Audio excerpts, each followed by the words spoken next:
Welcome to Soul Knowledge. I'm your host, Rocky K of Tune Into Wellness. We are souls having a human experience, and this podcast is where we remember that. Your soul has lived lifetimes. It has a history, a purpose, and a wisdom that goes deeper than anything your mind can analyze. My work through Reiki, hypnotherapy, past life regression, subconscious healing, and intuitive transformation is to help you not just learn about your soul, but to actually know it. Here I'll be sharing real stories from real sessions, lessons from the unseen, and truth-telling about what healing really looks like. The messy, mystical, holy, human, sometimes hilarious, often uncomfortable, absolutely life-changing parts of it all. And I'll warn you now, if you don't like the honest language or the occasional well-placed F-bomb, this is not the podcast for you. Because sometimes the most spiritual thing you can say is, fuck this, I'm done repeating this pattern. So let's take a breath. Tune in. Let go of what you think you know. And let's drop into the wisdom your soul's been trying to give you all along. Welcome home. Welcome to Soul Knowledge. Hello, and welcome back to the Soul Knowledge Podcast. I am Rocky, and today we're going to be talking about the Empath Survival Guide, because feeling everything isn't the gift you think it is until you learn what we are going to discuss today. So there's something no one tells you about being an empath. It's not just that you feel deeply, it's that you actually feel everything. Other people's stress, their anxiety, their grief, even when they're smiling. And if you've never been taught how to work with that, you don't feel gifted, you feel exhausted. So today we're going to talk about the real Empath Survival Guide, what an empath actually is, how to know if you are one, and most importantly, how to protect your energy so you can actually live your life without constantly feeling drained. Because being an empath without tools, it is not a gift. That's burnout waiting to happen. Or maybe you've already experienced that. So let's first dive into empathy, sympathy. Let's kind of get this out of the way real quick. So I think this is where a lot of people sometimes misunderstand themselves. People hear the word empath online, and sometimes it gets watered down into, oh, I'm emotional or I care about people. But being an empath is so much deeper than that. And so I want to break that down. Sympathy is when you can recognize someone is hurting and you feel compassion for them. Okay? And you see someone struggling and think, wow, that must really be hard. There's care there, there's kindness, but there's still separation, right? And you are witnessing their pain. You're not carrying it now. But the empathy, this is deeper. Empathy is the ability to emotionally understand and connect with that person and what they are feeling. You can put yourself in their shoes. You can feel the emotional weight of what they're experiencing. It's why some people are incredible listeners. It's why some people naturally know how to comfort other people. But an empath often doesn't just understand the emotions, they actually absorb them. And this is where life can become really confusing. Because many empaths spend years believing they're anxious, they're emotionally unstable, they're too much, they're overly sensitive, when really, in reality, they've been energetically carrying things that don't belong to them. An empath can walk into a room and instantly feel tension before anyone says a word. They can sit next to someone smiling and still feel sadness radiating off of them. They can leave dinner with friends completely exhausted and not understand why. And what's hard is that most empaths don't realize this is even happening. They think, this is just my personality. This is just who I am. But when we really start understanding energy, realize sometimes what you're feeling isn't actually yours. And honestly, this can start really young. A lot of empaths grew up being the emotional caretaker in their family. You become hyper aware of moods. You learn how to read the room for safety. You could sense tension before conflict even happened. So your nervous system became trained to monitor everyone else emotionally. And then people praised you for it. You're so mature. You're such a good listener. You're so caring. Meanwhile, inside, you were so overwhelmed. And this is why so many empaths become helpers, healers, coaches, nurses, teachers, therapists, caretakers. Because we, and I'm going to say we naturally feel deeply connected to other people's emotions and experiences. And I'm guessing it's probably why I do what I do. But here's the danger. If you do not learn how to separate your energy from everyone else's, you can lose yourself. You start over identifying with people's pain. You start carrying emotional heaviness that was never yours to hold. You start feeling responsible for everyone. And eventually, you burn out. And it's not because you're weak, but it's because your system was never designed to carry the emotional weight of the entire world. And I think this is important too. Being an empath does not mean you're always emotionally fragile. You can't have boundaries. You have to save everyone, or you should constantly sacrifice yourself. Actually, the healthiest empaths I know are the ones who learned how to stay open-hearted without absorbing everything.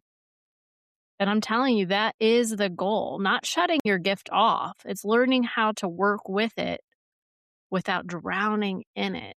And it is something that I have worked on now consistently to really refine these tools. And that's why I wanted to record this podcast today to really help those of you that are like me, that truly absorb everybody else's energy.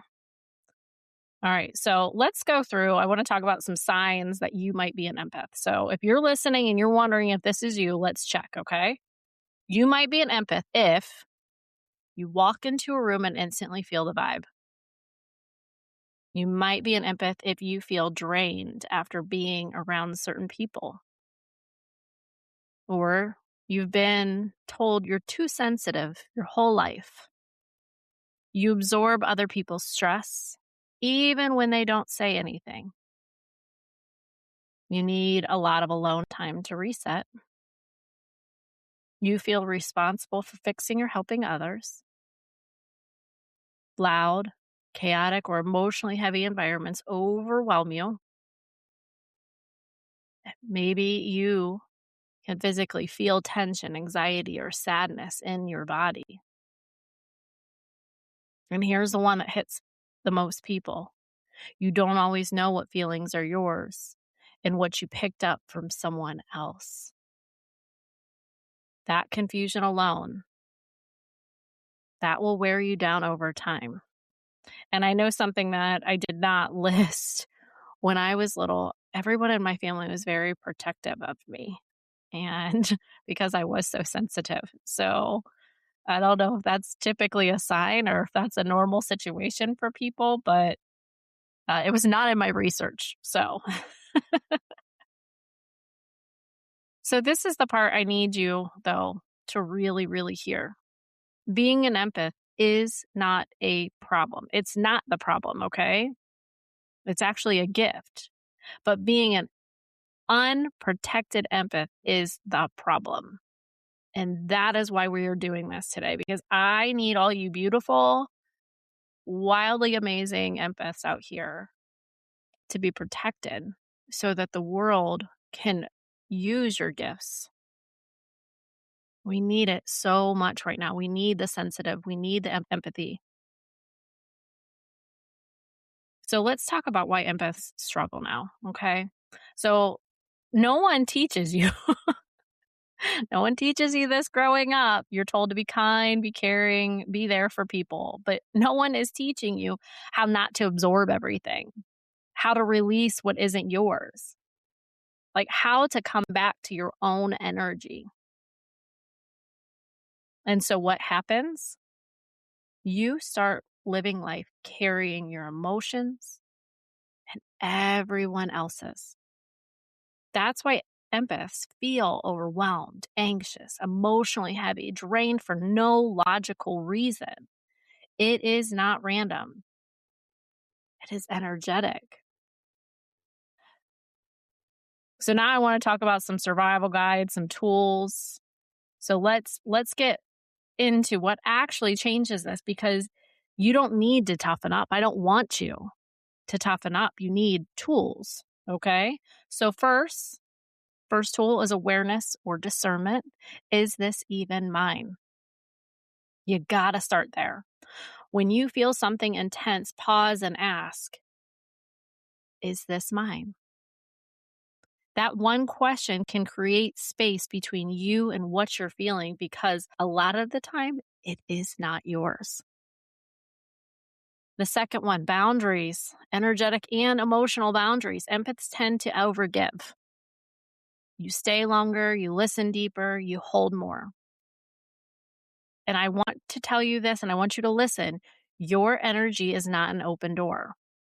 You are allowed to leave a conversation. You are allowed to say no. God, please say no. And you do not have to hold space for everyone. Boundaries are not rejection. They are self-preservation. Okay? Please dive into setting strong boundaries. And if you need help, I'm here. Number 3, grounding your body. Okay. Empaths live in energy, but your body is your anchor. Okay. So some simple things: walking barefoot outside, deep breathing, moving your body, putting your hand on your heart and just checking in. Just bring yourself back into you. Okay. And my favorite quick go to is placing my hand on my heart, taking a few deep breaths while I imagine a cord coming from the base of my spine. And I see that going through all the layers of the earth, all the way down to the core of the earth, wrapping around the core of the earth. And I just breathe into that. And I say thank you. I move on. It takes less than 30 seconds. And that will completely shift your energy. And now I want to talk about the thing that has completely changed the way I understood, but it's also my number one tool, which is Reiki. The thing I believe every empath should learn in some capacity, and it is Reiki energy healing, because here's what most empaths don't realize. Okay. You are not emotionally overwhelmed. You are energetically overloaded. You are constantly taking in energy, processing energy, carrying energy, and holding emotional residue in your body. And after a while, your nervous system starts screaming. And that's when people say things like, I'm exhausted all the time. I feel anxious for no reason. I feel heavy. I need to isolate. I can't shut my brain off. I feel fine alone, but drained around people. Okay. That is not weakness. That's energetic overload. And Reiki helps you clear that. And this is why I feel so passionately about Reiki, specifically for empaths, because it's not just mindset work, it's energetic recalibration. And it helps bring your system back into balance. And the beautiful thing about Reiki is that it's intelligent energy. It goes where it's needed.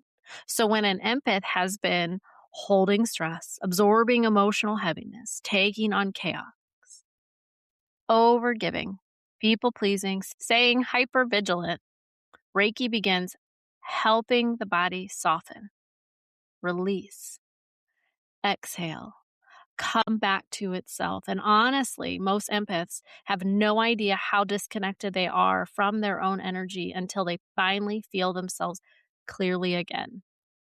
That moment is emotional. I've seen people crying during Reiki sessions because something dramatic happened, but because for the first time in forever, they could actually feel themselves, not their partner, not their family, not the collective stress, not everyone else's expectations, just themselves. And that is super powerful. Because empaths are often so extremely tuned in that they stop hearing their own body, their own intuition, their own needs, their own truth. Reiki helps quiet all that noise. It helps clear the static. It helps you reconnect to your body, your spirit, your intuition, your grounded center. And I really want to say this clearly because I think this matters. Reiki is not about becoming more spiritual than everyone else.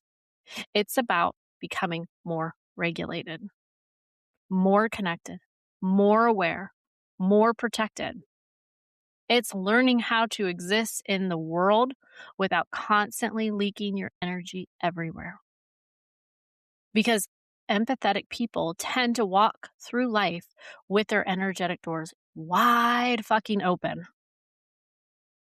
Reiki teaches you how to clear your field, strengthen your field, become aware of your field, and how to stop unconsciously carrying what does not belong to you. And honestly, I think Reiki should be taught to empaths the way emotional regulation should be taught to children. Because once you understand energy, so much of your life finally makes sense.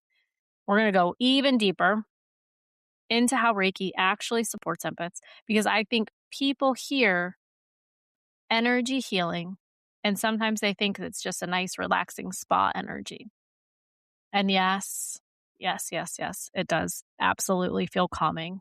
But for empaths, it can be life changing because Reiki works on multiple levels simultaneously: physical, mental, emotional, energetic, and empaths need support in all four. So first, Reiki helps empaths release what they've absorbed. Think about this, okay? If you absorb energy all day and you never clear it, where do you think it all goes? Your body holds it. Your nervous system holds it. Your muscles hold it. Your emotions hold it. And eventually it starts showing up as exhaustion, irritability, anxiety, overwhelm, emotional heaviness, brain fog, tension, burnout, and it could even turn into disease. Reiki helps move that stagnant energy. It helps your body stop gripping so tightly to what it was never meant to carry. And a lot of empaths don't even realize how much they're carrying until it starts leaving. Second, Reiki strengthens energetic boundaries. I'm telling you, this is huge because many empaths don't actually have weak hearts. They have weak energetic boundaries and they feel everything because their energy field is too open all the time. It's like walking around emotionally and energetically with no skin. Everything gets in. And Reiki helps strengthen your energetic awareness. You begin recognizing what's yours, what isn't, when your energy shifts, when someone is draining you, and when you need to pull back. You stop unconsciously merging with everyone around you, and that changes relationships completely. Third, Reiki helps regulate your nervous system. And this part is really massive. A lot of empaths live in chronic hypervigilance. Their bodies are constantly scanning people's moods, energy shifts, tone changes, emotional undercurrents.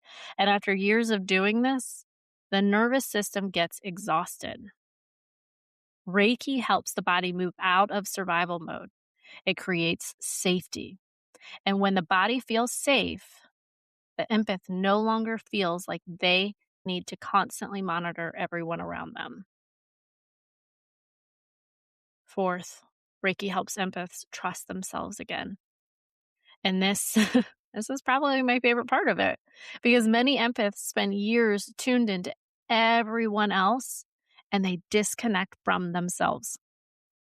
Reiki helps quiet the external noise enough that you can finally hear your intuition, your body, your truth, your inner knowing. And when that happens, you stop looking outside yourself for every answer. You stop abandoning yourself. You stop doubting every feeling. And you begin trusting your own energy again. And honestly, this is why I don't see Reiki as a luxury for empaths. I see it as a survival tool. Because when you're highly sensitive to energy, you need something that helps you clear, ground, protect, reconnect, and regulate. Otherwise, the world starts feeling unbearably heavy. But when an empath learns how to work with their energy instead of being controlled by it, that gift becomes so damn powerful, not exhausting. So, if you are an empath, these are some of your daily non-negotiables, okay? I need you as an empath to check in with yourself daily. What are you feeling? Ask, is it mine? You clear your energy, whether it's Reiki, meditation, breath work. You need to protect your space, limit the draining environments. And you absolutely need to create alone time without guilt. And I should also add, without stimulation. Like, put the phones away. Put the electronics away. Like, find some quiet alone time where you can really charge your battery. And this is how you stay regulated in a world that feels like a lot. A lot. So being an empath is not a weakness. I want to emphasize that. It's actually one of the most powerful ways to experience the world. But only when you learn how to work with it. Otherwise, you lose yourself in everyone else. And you were never meant to live like that. You were meant to feel deeply, stay grounded, and still be fully you. So if you're listening to this and thinking, yep, this is me, Rocky, then it's time to stop just surviving it, okay? I do this work every day, helping women and men. If you are listening, I can help you too. Learn how to understand their energy, clear what is not theirs, and actually feel steady and in control, whether that's through Reiki, hypnotherapy, or deeper work. There is a way to live as an empath without feeling drained all the time. And if you are ready for that, I want you to come find me. I train people in the art of Reiki and learning to tune into their bodies so they know what is theirs and what is not. Go visit my website and see when my next training sessions are and sign up for email so you do not miss a thing. And until next time on the Soul Knowledge Podcast, this is Rocky.